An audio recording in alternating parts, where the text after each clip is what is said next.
নমস্কার বন্ধুরা, বং teddy food চ্যানেলে সবাইকে অনেক স্বাগত। আজ আমি তৈরি করব রুই মাছ দিয়ে আদা মৌরি বাটা দিয়ে একটা রেসিপি। যারা পেঁয়াজ রসুন একদম পছন্দ করো না, এই রেসিপিটা করে দেখতে পারো।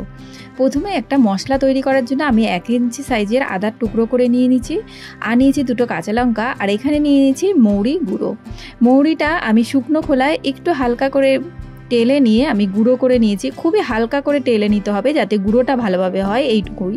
তারপরে এটাকে আমি দিয়ে দিলাম 1/2 টিস্পুন থেকে একটু বেশি দিয়ে পেস্ট তৈরি করে নাও। এইভাবে যদি গুঁড়ো করে রাখা যায় তাহলে পেস্টটা খুব তাড়াতাড়ি হয়ে যায়। এবার কড়াইতে তেল গরম করে নিলাম। সর্ষের তেলে কিন্তু রান্নাটা করতে হবে। তারপর দিয়ে দিয়েছি রুই মাছের টুকরোগুলো, যেটা আমি নুন হলুদ মাখিয়ে রেখেছিলাম। এবারে উল্টে পাল্টে ভালো করে এটা ভেজে নিচ্ছি। মাছ ভালোভাবে ভাজা হয়ে গেছে, এবার আমি এগুলো তুলে নিচ্ছি।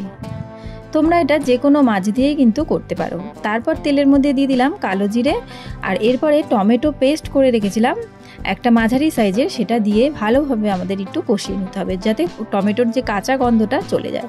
দিয়ে দিলাম নুন আর হলুদ পরিমাণ মতো, দিয়ে আবারও কষিয়ে নিচ্ছি। দেখো একটু তেল ছেড়ে এসছে, এই সময় আদা আর মৌরি বাটাটা দিয়ে দিতে হবে। আদা মৌরি বাটা দিয়ে কিন্তু খুব বেশি কষানো যাবে না, তাহলে তিতো হয়ে যেতে পারে। গ্যাসের ফ্লেমটা লোতে রেখে আমি 2 মিনিট মতো একটু কষিয়ে নিচ্ছি। একটু জল দিয়ে দিয়ে কষাতে হবে যাতে পুড়ে না যায়। মিক্সি ধোয়া যে জলটা ছিল সেটা দিয়ে দিয়েই আমি কষিয়ে নিচ্ছি। বাকি জলটুকু দিয়ে দিলাম, আর দিয়ে দিচ্ছি স্বাদ মতো আরেকটু নুন। ভালোভাবে মিশিয়ে নিয়ে এবার অল্প করে জল দিচ্ছি আমি এখানে 1 কাপ পরিমাণ, দিয়ে ঝোলটা যখন ফুটে আসবে তখন আমি মাছগুলো দিয়ে দেবো। এই রেসিপিটায় খুব বেশি ঝোল কিন্তু ভালো লাগে না, একটু মাখা মাখা হলেই সেটা ভালো লাগে। এবারে মাছগুলো দিয়ে একটু নাড়াচাড়া করে নিয়ে আমি একটা কাঁচা লঙ্কা দিয়ে দিলাম, দিয়ে এবার ঢাকা দিয়ে দেবো 5 মিনিটের জন্য। 5 মিনিট বাদে ঢাকাটা সরিয়ে নিলাম, আর গ্যাসের ফ্লেমটা কিন্তু তখন লোতে রাখতে হবে। দেখো অনেকটাই গ্রেভিটা ঘন হয়ে এসেছে। এবারে গ্যাসের ফ্লেম বাড়িয়ে দিয়ে আরও একটু সময় ফুটিয়ে গ্রেভিটাকে আরেকটু ঘন করে নিতে হবে। ভালোভাবে ফুটে গেছে, গ্রেভিটাও অনেকটা কমে এসেছে।